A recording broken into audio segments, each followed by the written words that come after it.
Human beings have a real uncanny knack. Uncanny knack in the sense that they can go to turn anything into a crisis. They are master of creating a crisis, even if it is that there is nothing called as a crisis of sorts. Now imagine in the world where there is nothing like a water crisis, they have created a water crisis for themselves.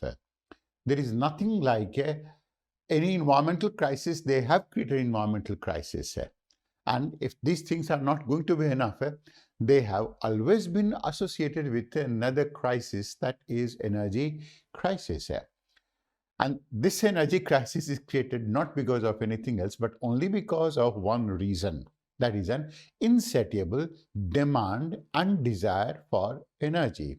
And for what? Even though when the society was not going to be energy intensive, there was nothing like that of energy crisis at all. And we are going to be talking about India that was 1,000 years back. Before that, despite the fact that India was one of the most developed economies, countries, socially and politically, there was nothing called as an energy crisis. This energy crisis is largely a product of the Western lifestyle model. And when we say Western lifestyle model, hinges on and revolves around what we call it as a energy intensive society. Everything is guided by energy, and that is by and large mindless. Once you see it from an ethical angle, you will go on to understand that this is a completely mindless exercise. But then whatever it is, that is a topic for your syllabus. That is a topic that you have to study. That is a topic that you have to know if there is anything called as energy crisis. And there is. Energy crisis exists. Energy crisis is there. An energy crisis is any significant bottleneck in the supply of energy resources to any economy and lifestyle of the people who have based themselves on the Western model of growth. The moment we're going to talk about a Eastern model of growth, let's say Indian model of growth, Sanatan model of growth, it's not Sanatan model of growth, it's going to be Sanatan model of development. The Western model is completely growth-based. Sanatan has been completely based on development-based. So an energy crisis is the bottleneck in the supply of energy, any type of energy one can imagine, and any type of energy we can think of to the economy and lifestyle of the people as well. That means if you have a lifestyle that is going to be completely energy intensive, then you're bound to be facing a problem, largely because even though there is no problem with respect to supply of energy, you will go on to create a problem for themselves. And this is an inbuilt problem that is in the Western model of growth.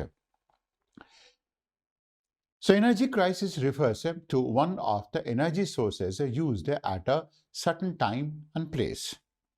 In particular, those that supply national electricity grids or those that are used as fuel in industrial development and population growth have led to a surge in the global demand for energy in recent years. We are talking about that is refers to a certain time and place. It's not going to be a permanent feature. It has what we're going to call in geography as a spatio-temporal variation. That means it varies in space and it varies in time.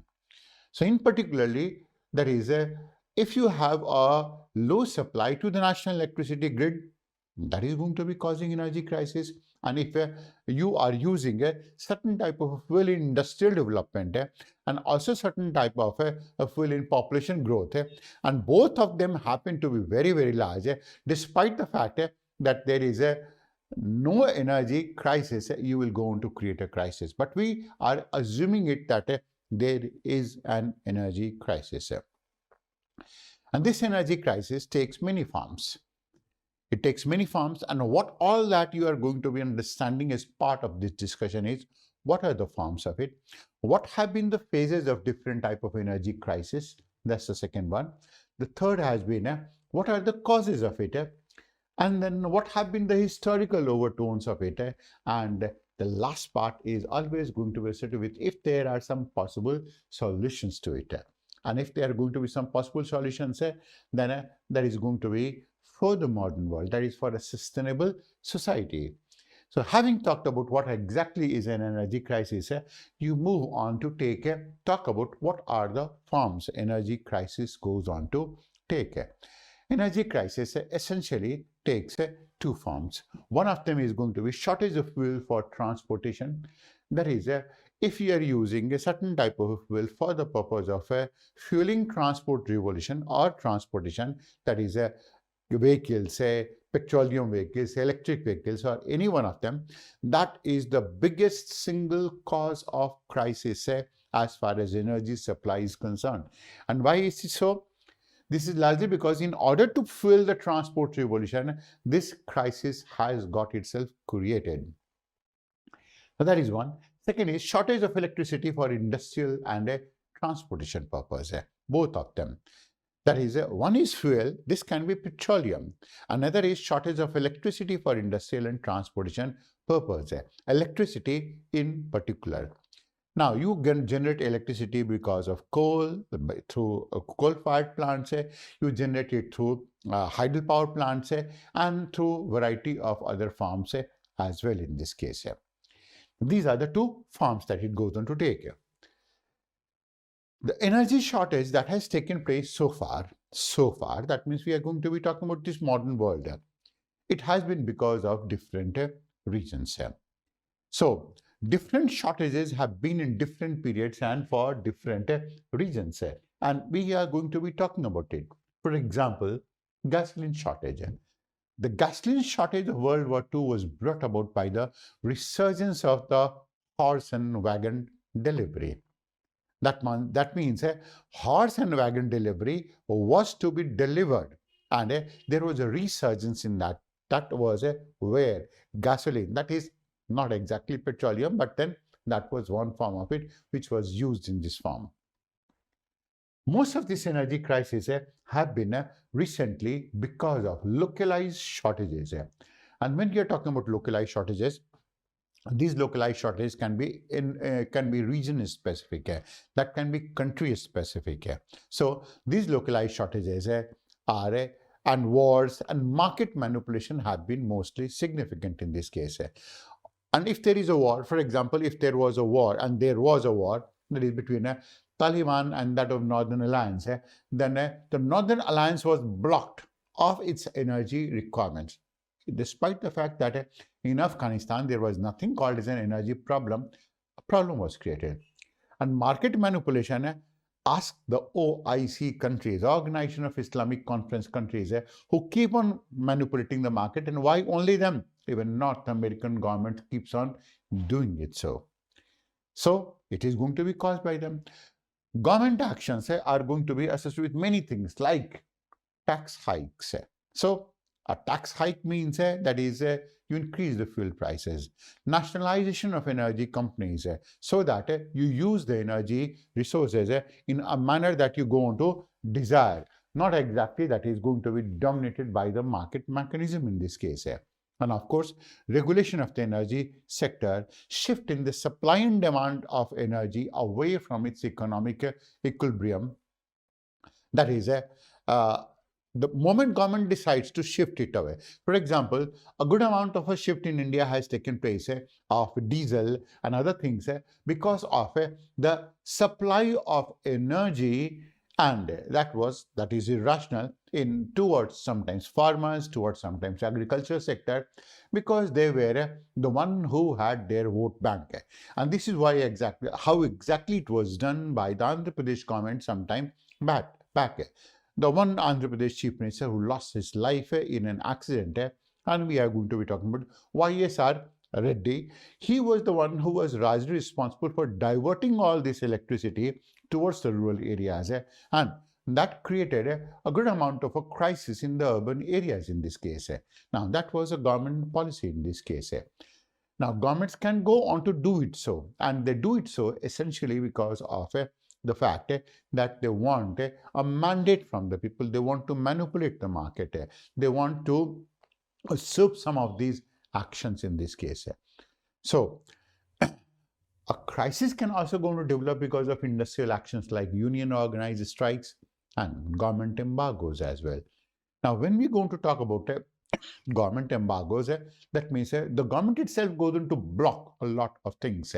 That is, supplying electricity or fuel to one sector, not doing to the other sector as well. So, energy crisis in this case can go on to has taken place because of several of these factors. And we talked about union organized strikes, which will not go on to allow the energy to be, our energy resources to be available to some people, maybe some sectors as well in this case. Other reasons which has been responsible for the energy shortage so far has been because of overconsumption. Now, this was one of these factors that was responsible for North American oil crisis that took place in 1971-72 when, can you imagine, people used to take their car and they used to go all the way 200 kilometers of a distance in their fuel guzzling cars, and they were not called economical at all. And only to buy vegetable or to enjoy. Sunday motoring is what exactly they used to call it. So that was because of overconsumption.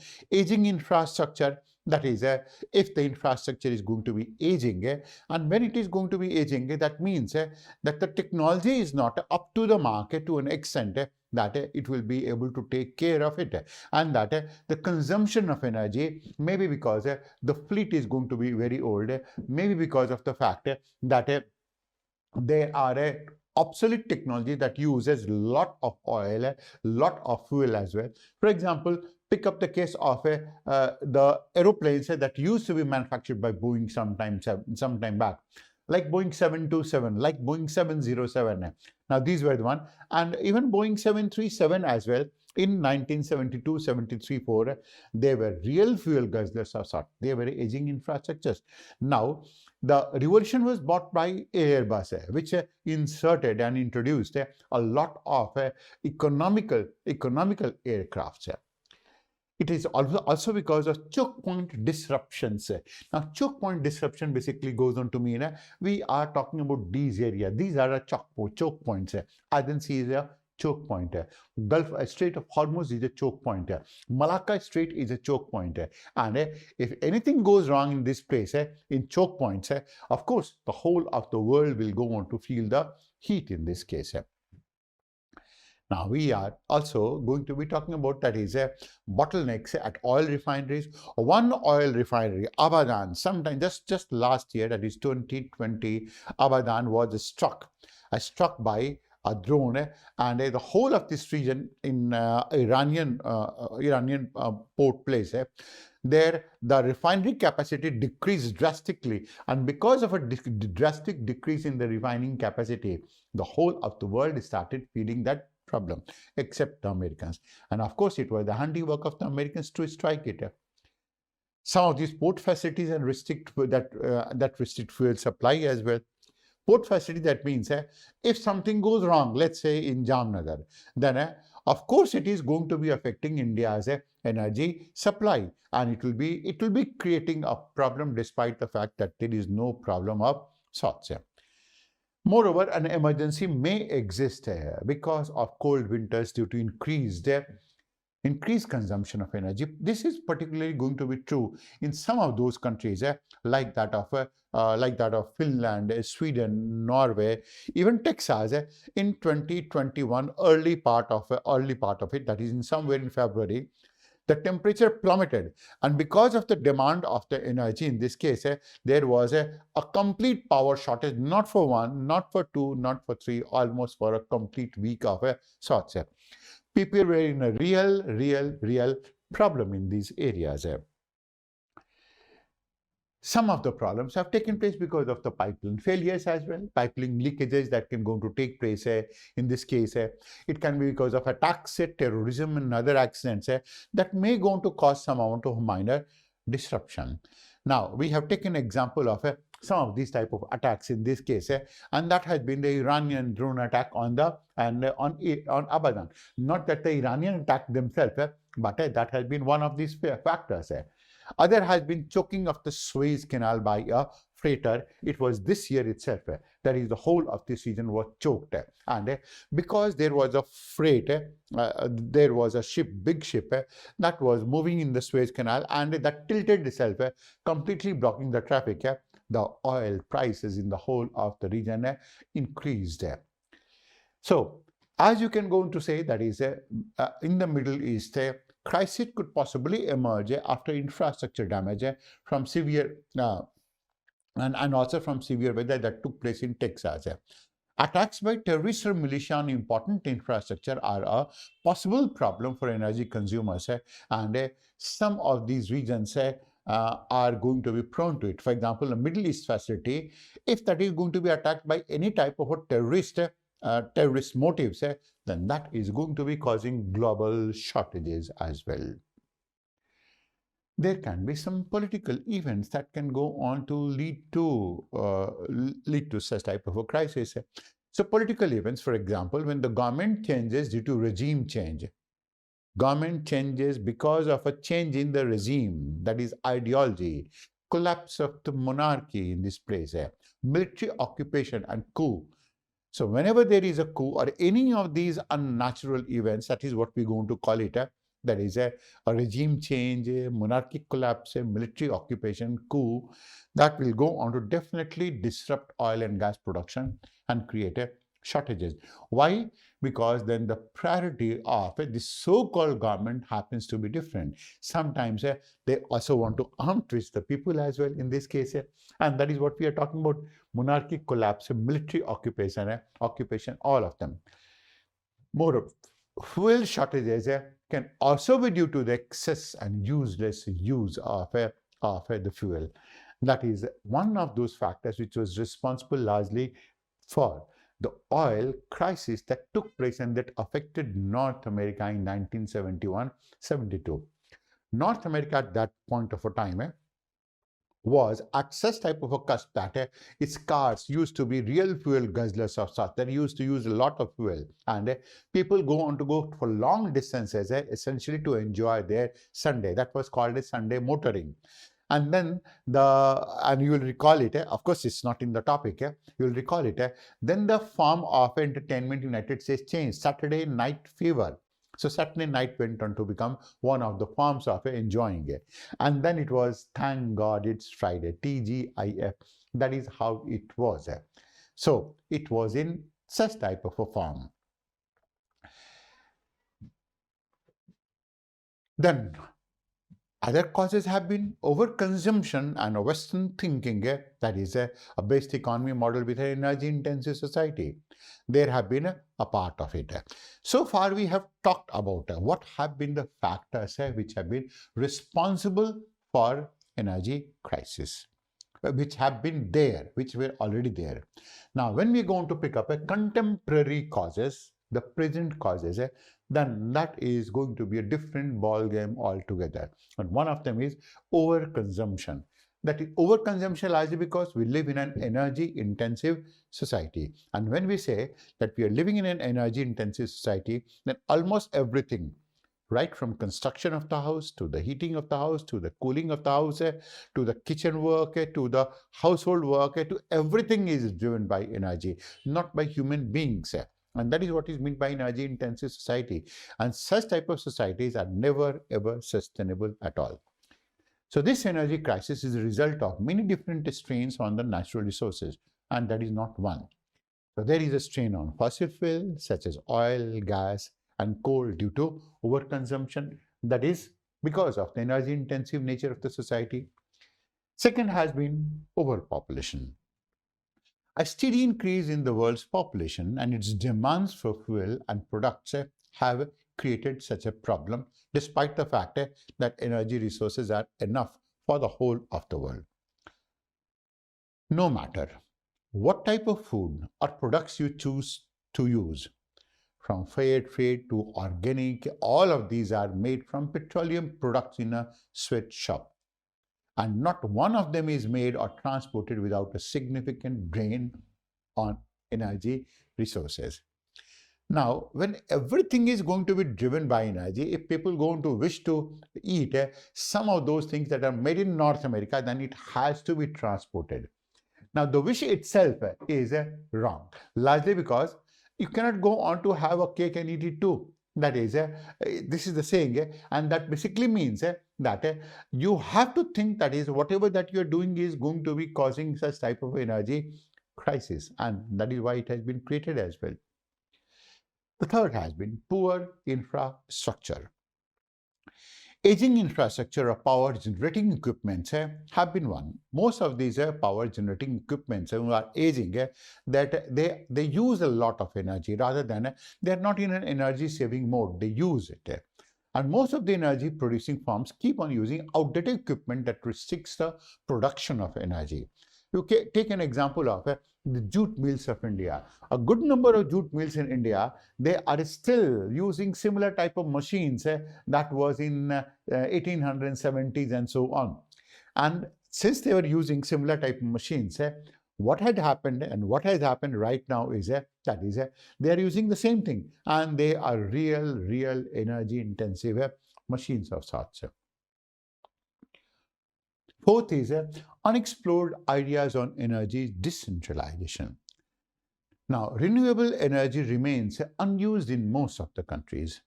Most of the energy comes from non-renewable resources like that of coal. We are talking about renewable energy is going to be not usable. It's not going to be in vogue. It's not going to be used in a large amount of sorts. It's not going to be on a very large scale as well. Renewable energy resources can decentralize energy generation.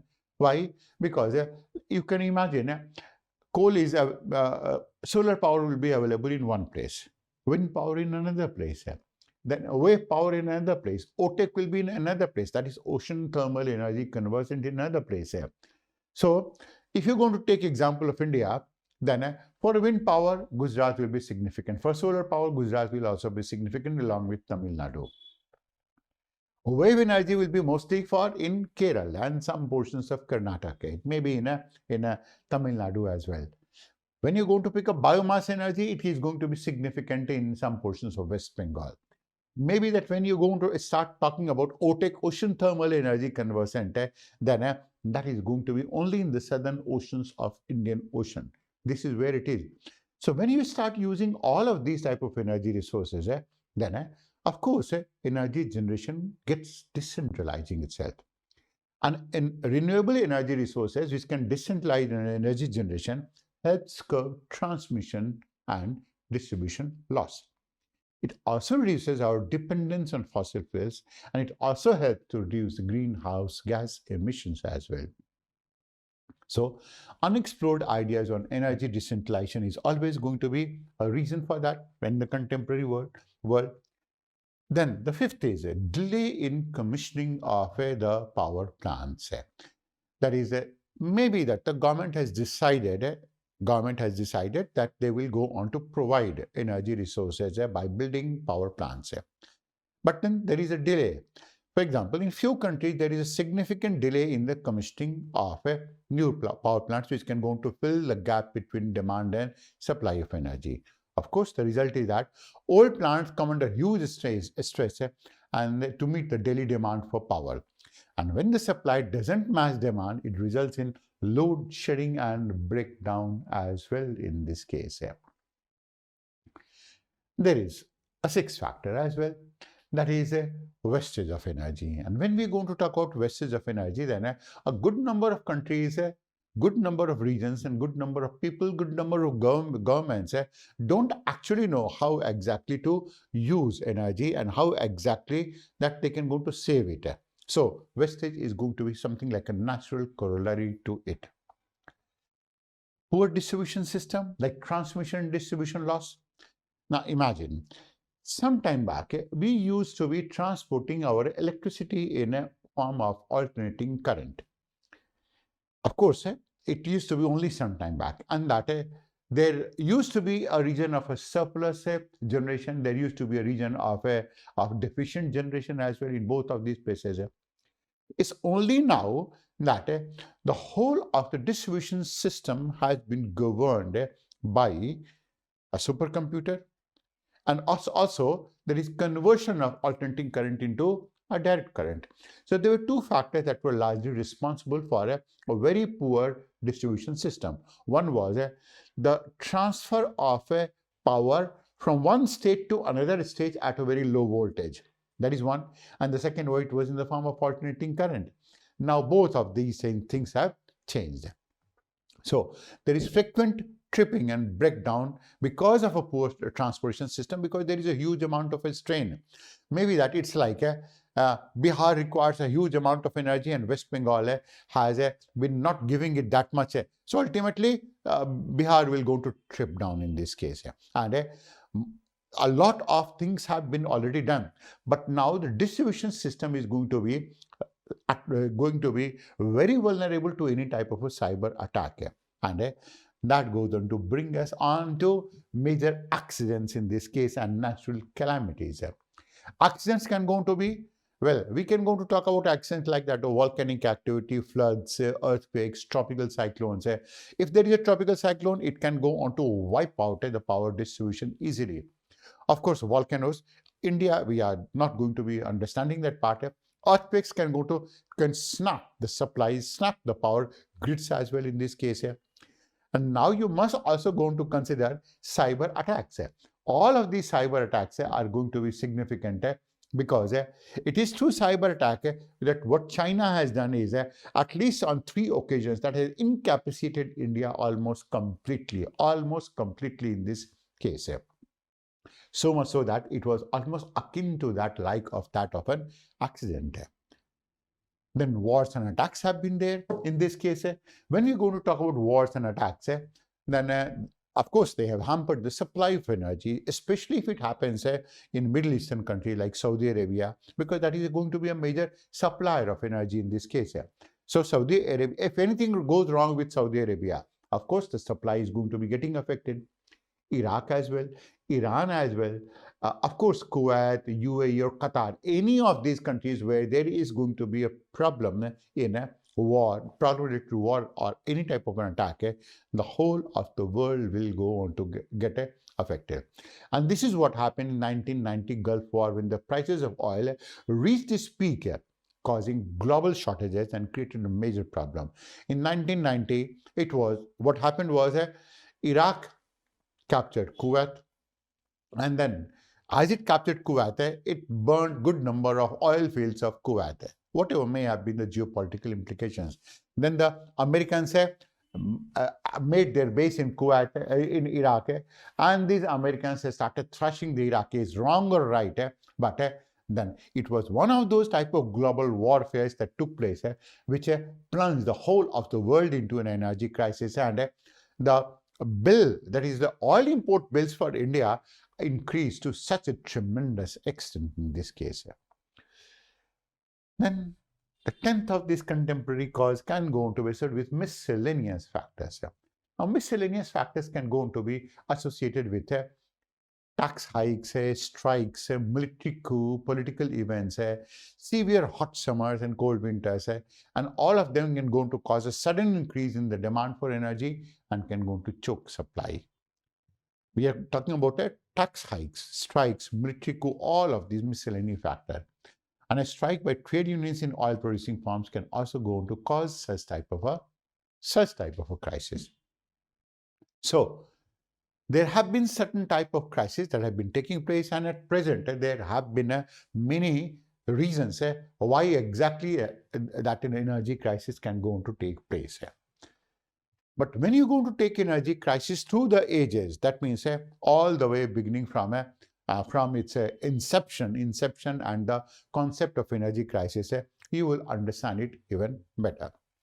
So picking up the historical crisis, we begin with North Korea. North Korea had energy shortage for many years. Of course, that is one of the factors that made North Koreans the way they are in their thinking.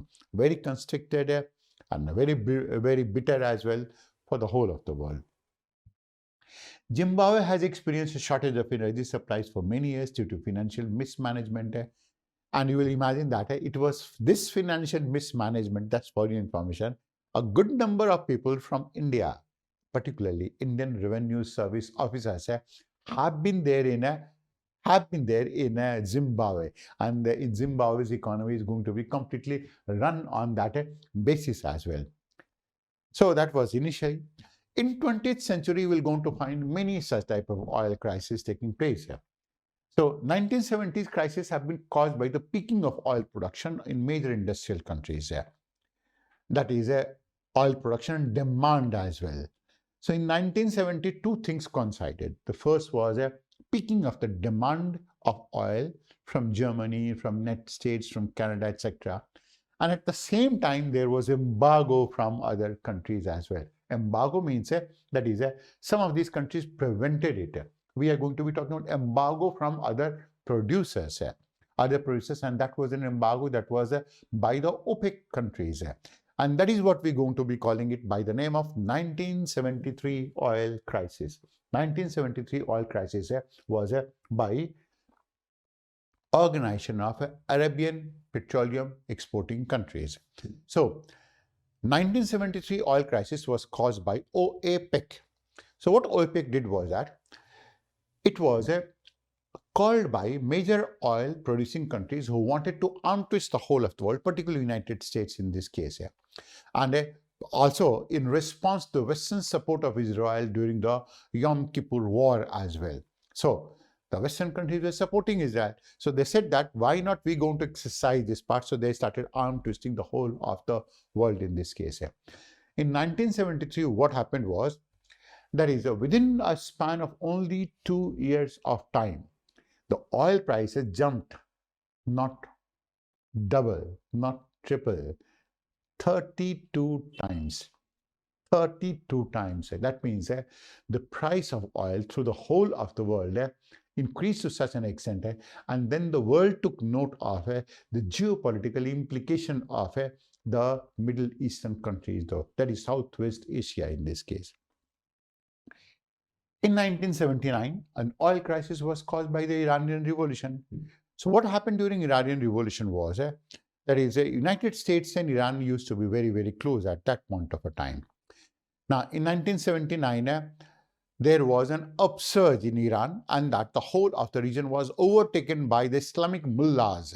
Of course, you must be aware about Ayatollah Khomeini, who was the one who was responsible for deposing the Shah of Iran at that point of time.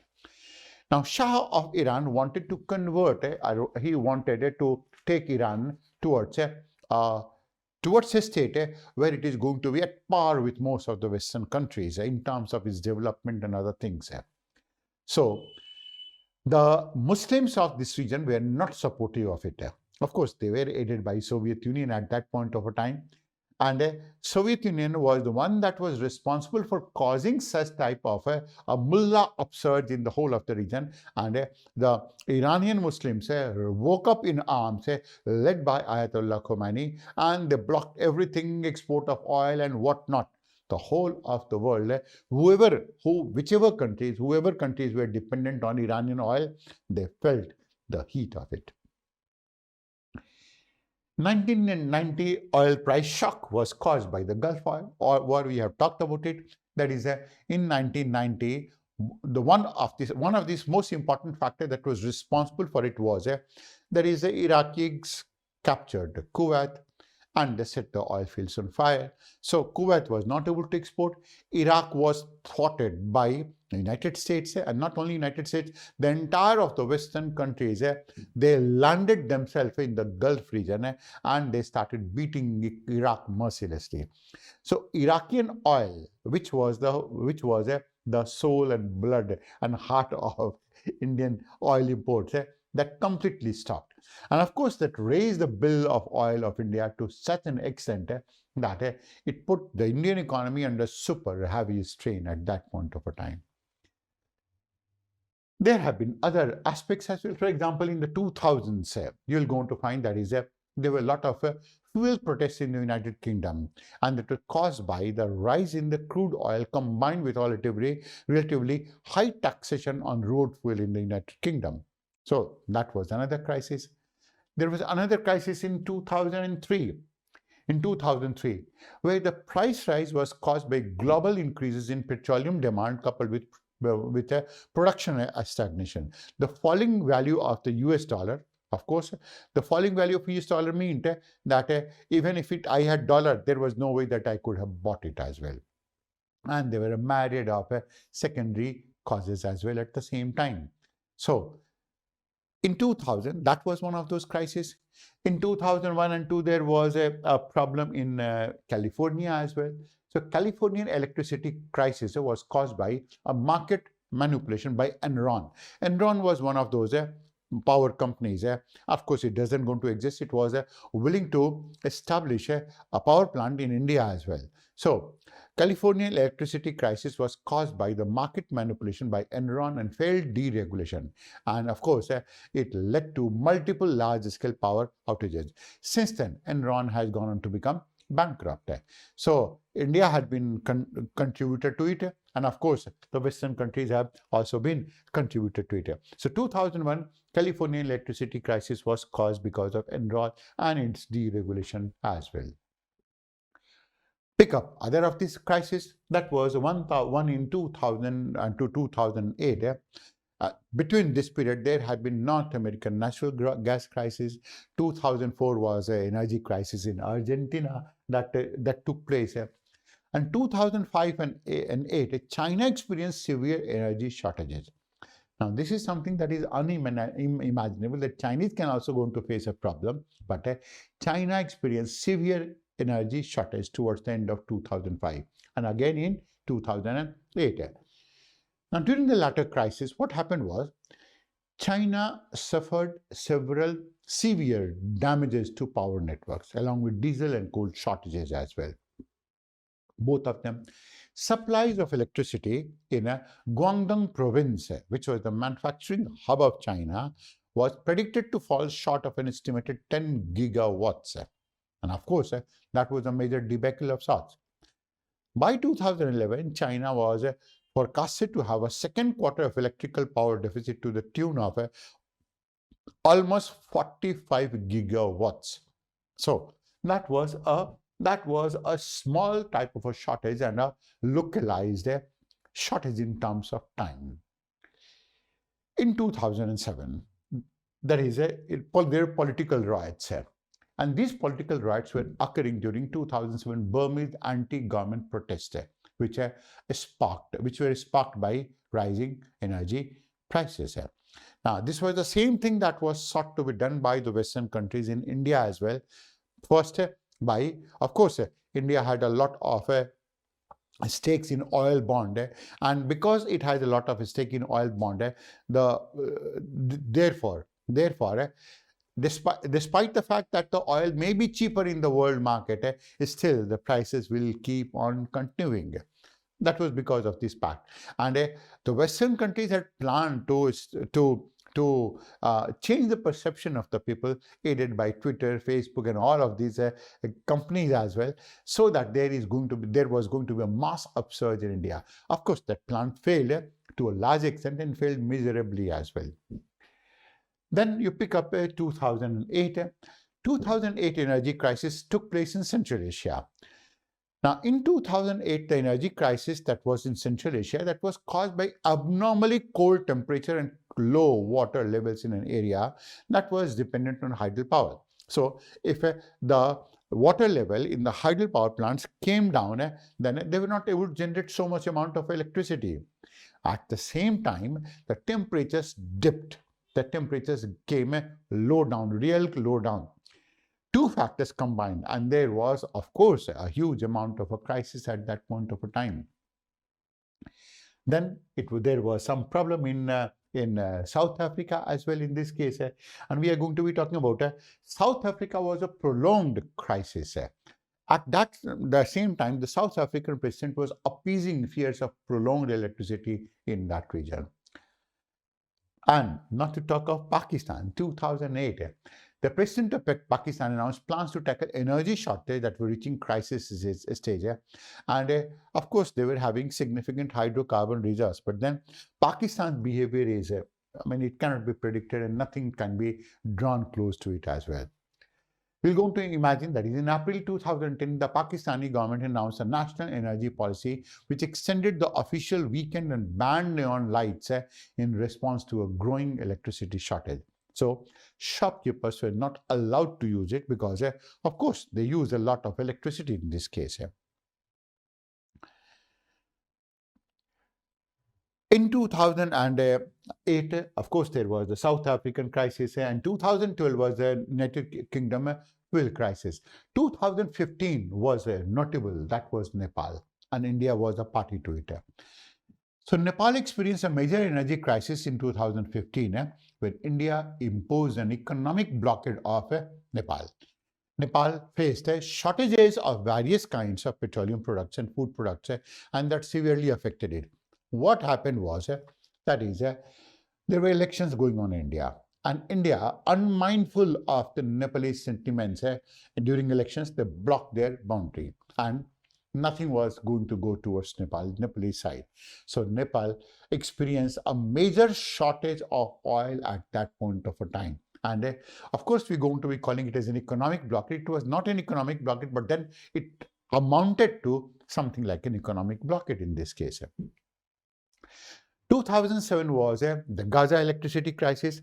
The Gaza electricity crisis was the result of tensions between Hamas, of course, which ruled the Gaza Strip, and the Palestinian Authority, that was Fatah, which rules the West Bank over custom tax revenue. And we are going to be talking about that point of time. The present geopolitical scenario is going to be completely different right now. So, the Gaza electricity crisis was the result of tension between Hamas and Fatah and the custom tax revenue, which funded the Gaza Strip and political authority. Residents received electricity only for a few hours of a day on a rolling blackout schedule of sorts in this region. 2009 was the Californian energy crisis in this case. More recently, in 2020-2021, in December 2020, China fully blocked coal imports from Australia, and which was China's largest source of imported coal. So there was some temporary crisis in China, but then Chinese, as their behavior is, they always want to arm twist some people in this case. Then there was Brazil's worst drought in almost a century in that is Brazil, and its drought basically means that reservoirs, that is hydel power plants in Brazil, they had low amount of water. And Brazil relies heavily on water power, and 2/3 of its supplies are given by water power itself. And that created a major problem for Brazil as well. That was a cause, that was a reason for it. More recently, in 2021, you will imagine Texas power crisis took place. Texas power crisis took place in the early part of 2021, and that was caused because of real low temperature. What happened was there was a polar vortex. This polar vortex broke. The breaking of this polar vortex meant that United States, which has mountains running north and south, that allowed very cold icy winds to reach as far as Texas. So temperatures dropped. As the temperatures dropped, this type of a low temperature remained in Texas for something like a week or more than a week of sorts. Now, during this period of a time when the temperatures were so low, what happened was people had to go for some type of measure that they normally do not going to go. But then, because of the snowfall, all the power lines were snapped because snow started accumulating itself on the power lines, and because they became heavy, they fell. That was one. So there was no supply of power. People were demanding a lot of power, and that was a major crisis. That means this is also something that can happen in the United States. In 2021, United Kingdom natural gas supply and 2021 fuel supply crisis also was a part of it. The most recent one, the global energy crisis, had been it has been because of economic recession. The record energy prices were driven by global surge in demand as the world quit the economic recession caused by COVID-19 pandemic. And this is because of a very strong demand in Asia.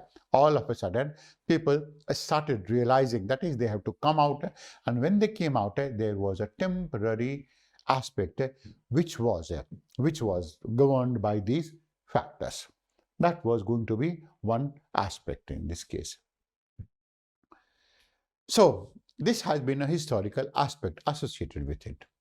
Then when you're going to take a look at a location-wise crisis, then you're going to find that there had been localized problems in China, in India, in Europe, in Russia, in Germany, in all of them. And that is how exactly the data goes on to show. Now imagine it. That is, China is facing its worst energy crisis in decades right now. Companies in the industrial heartlands have been told to limit consumption. Residents have been subjected to rolling blackouts, and annual light shows have been cancelled. China can also go to face a problem. They are known for creating a problem for the other, but then for a change. In China, prices for industrial metals such as copper, zinc, and aluminum have soared to record levels as energy shortages in China drove up the cost of electricity and natural gas, because these are the ones that are used for the purpose of smelting of copper, smelting of zinc and aluminum as well. The net result was that the aluminum prices in China reached a 13-year high. The energy crisis has intensified pressure on China ahead of their 2022 Winter Olympic Games. And China's energy crisis is partially because of its own making, as President Xi Jinping tries to ensure blue skies of the Winter Olympics. And that is what he wishes to do, thinking that the world will come and make a very, very good impression of Beijing.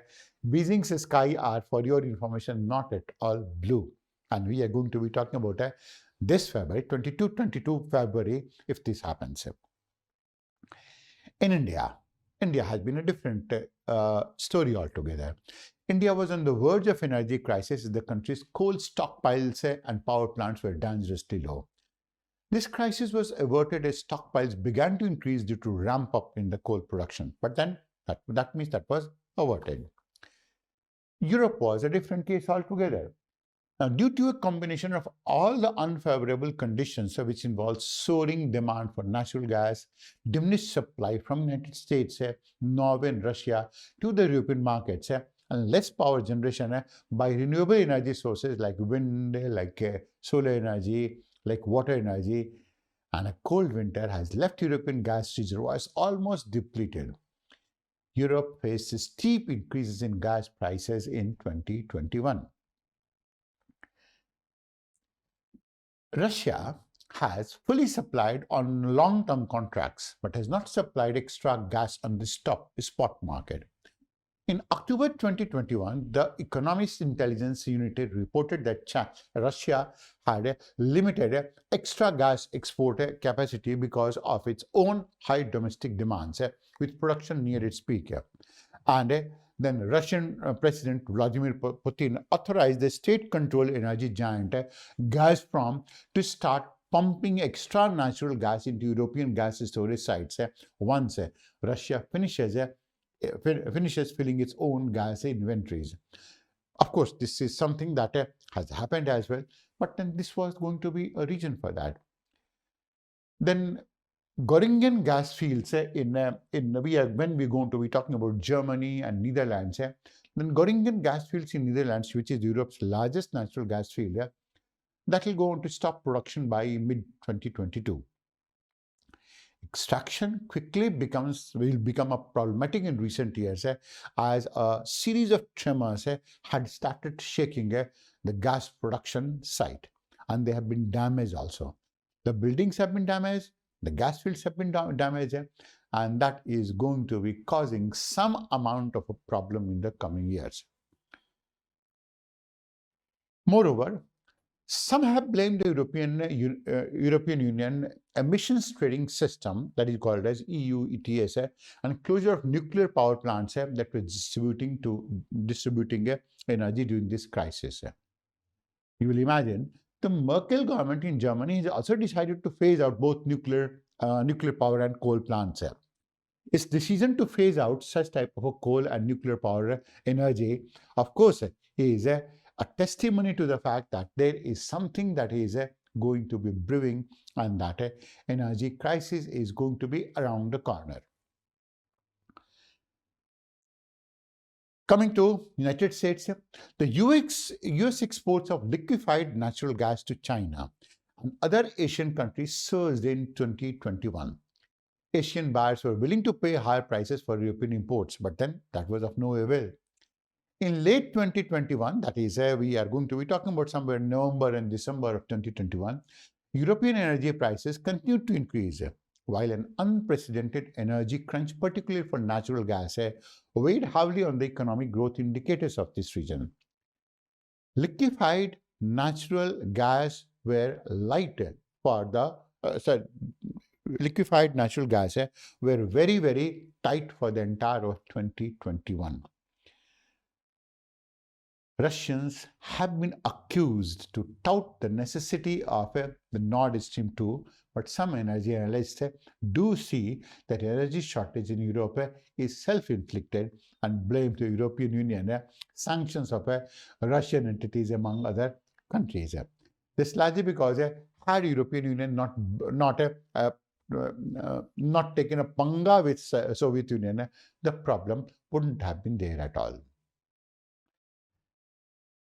See, the problem all in all is because there are some historical causes, there are some problems that will go on to take place, and also that some of the problems keep on coming out of nowhere as we just analyze it right now. So whatever the case may be, what are the possible solutions to the problem of this global energy crisis? One of this is going to be move towards renewable energy resources. That is one. Second is buy energy efficient products. Of course, easier grid access. And when you're going to talk about all this form of energy crisis will go to be about what is the real causes, effects, possible solutions, and what can be done. That goes on to complete its complete cycle and system as well. So picking up the first one, moving towards renewable resources. The best possible solution in this case is to reduce the world's dependence on non-renewable resources and to improve overall conservation efforts. Much of the industrial age was created using fossil fuels, but then there is also known technology that uses other types of energy resources such as steam, solar, and wind. The major concern isn't so much that we will run out of gas or oil, but that the use of coal is going to continue to pollute the atmosphere and destroy other natural resources in the process of mining the coal, and that it has to be replaced as an energy resource. This is something that was picked up in COP26 as well. But then this is not going to be easy, as many of the leading industries use coal, not gas or oil, as the primary source of power. And not only that, you cannot go on to phase out the steel industry. You cannot go on to phase out cement industry. You cannot go on to phase out a variety of fertilizer industries which are using coal not as a source of power, but as a source of a raw material as well. So that is going to be one. That is moving towards renewable resources. We don't have an option in this case. Second is buy energy efficient products. That's the second part.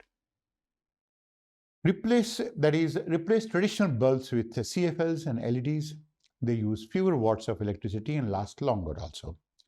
Millions of people across the globe use LEDs and CFLs for residential and commercial purposes. The demand for energy can go on to go down, and to an extent the crisis can be averted. The third is easier grid access. People who use different options to generate power must be given permissions to plug into the grid and getting credit for the power that you feed into it. Now, this is what was at the heart of the so-called power policy that was made by Prime Minister Modi in India. That is solar energy, biomass, all of these are going to be fed into the grid system of sorts. The hassles of getting credit for supplying a surplus power back into the grid, of course, that has to be removed because most of the power problem does not take place because of a base load demand. Most of it takes place because of the peak power demand. So apart from that, subsidy on solar panels has to be given to encourage more people to explore renewable options in this case. Then go for energy simulation. Energy simulation software can be used by big corporates and corporations to redesign the building unit and reduce running business energy cost. That means an energy crisis is going to be taking place, so you can go to simulate it as well. Now, engineers, architects, and designers can use this design to come to the most energy efficient buildings and reduce carbon footprint also in this case. The fifth is perform energy audit. Energy audit is a process that helps you to identify the areas where your home or office is losing energy, using energy, and wasting energy, and what steps you can go to take to improve energy efficiency. Energy audit can be done by professionals and can help you to take to reduce carbon footprint, save energy as well as money, and avoid any type of energy crisis in this case. The sixth is common stand on climatic change. COP26 recently concluded, and there was not too much amount of uniformity. India had taken its own stand in this case, and India will be going ahead as well. But both developed and developing countries have to adopt a common stand on climate change. Of course, you know, this is not our topic, but the stand is not common. They have to focus on reducing greenhouse gas emissions through an effective cross-border mechanism. Of course, India suggested one sun, one world, one grid. But then let's see, time will go to tell us to what extent is going to be successful. So with current population growth and overconsumption of resources, the consequences of global warming and climate change cannot be ruled out.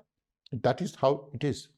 Both the developed and developing countries have to focus on emission cuts and halve their emissions from the current levels by 2050. And not only that, they have to do it in a manner that is going to be sustainable. Last is move towards minimalistic economy model and base it on established historical wisdom. Now you will imagine that is any country that has reached the highest pinnacles of success and development so far, which the world can never go to think of, never match, has been India. Of course, this is something that has been wiped out from your history textbooks, essential to make you feel bad, to make you feel subservient, to make you feel depressed, and so on. But then you go on to understand that part. Even at that point of a time, India was not having a intensive society, energy intensive society. Everything was based on minimalism, in the sense that is prevention. That is it was like that is you will not go on to fall sick if you go on to follow a minimalistic lifestyle. That is otherwise the lifestyle right now is eat anything that you want and then go on to get yourself treated of the symptoms, not of the disease. Now the idea is to prevent that happening. So you can go on to build hutments, you can go into villages that are not going to be energy intensive, you can go on to build houses that are not going to be energy intensive, you can go on to have a diet that is not going to be energy intensive. And I mean diet. Diet means that you don't have to be a non-vegetarian. Being a non-vegetarian means that you are a drain on the economy. Being a non-vegetarian means that you are unethically promoting climatic changes. Being non-vegetarian also goes on to mean that you are actually causing harm to the environment. I'm not talking about your tests and other things. We are going to be talking in terms of what exactly has been the historical wisdom in this case. And only one country goes on to be having that historical wisdom, and that is India. Only India, because there's only one country that is 15,000-year-old civilization. There is no country that can go to match it. And I have suggested to the government to pick up such type of agroclimatic zonations in different agroclimatic zonations of India, prepare different type of models which will go on to suit different places in the whole of the world. So these are the ways by way of which energy crisis can be averted. But of course, there are some challenges. In trying to solve energy problem, the three challenges that go on to stand out is, first is environmental protection. You have to protect your environment at any cost. Not that you'll go on to go for mercilessly using energy resources. That's one. That's a challenge. That means trying to balance out climatic change along with energy generation is a real challenge. Second is climatic finance. That is, while you try to do it, so who will going to fund you? Who will going to finance you? Who will going to help you to bring out such type of research? So at present, the world economy is not pledging itself to even $1 billion in this case for climatic finance, whereas for COVID and during COVID, they incurred a loss of no less than $100 billion of sorts. So imagine for COVID, they are willing to expend something like $100 billion, but not for climatic change and so on, and not for climatic finance as well. And the third challenge is, while we go on to phase out fossil fuel, we have to be ready technologically, economically, human-wise as well. Unless we are able to phase it out, and unless we are ready for transition, and unless the whole of the world prepares itself psychologically and technologically, sociologically for it, the challenges will always go on to remain the way they are going to be. Energy crisis is not too big a problem, largely because the moment we're going to change our mindset, change our lifestyle, adopt a minimalistic lifestyle, which COVID has taught us, it will not be a problem. We talked about challenges. Environmental protection is not a challenge, provided we have the willingness to do it so. Climatic finance will be, but the moment you start practicing minimalistic lifestyle, it will not be a. And when you go on to talk about an energy-intensive society, sooner or later, we have to move out of it. It's just a matter of time. To have more such discussions and analysis, subscribe to our channel and hit the bell icon for notifications on our upcoming videos.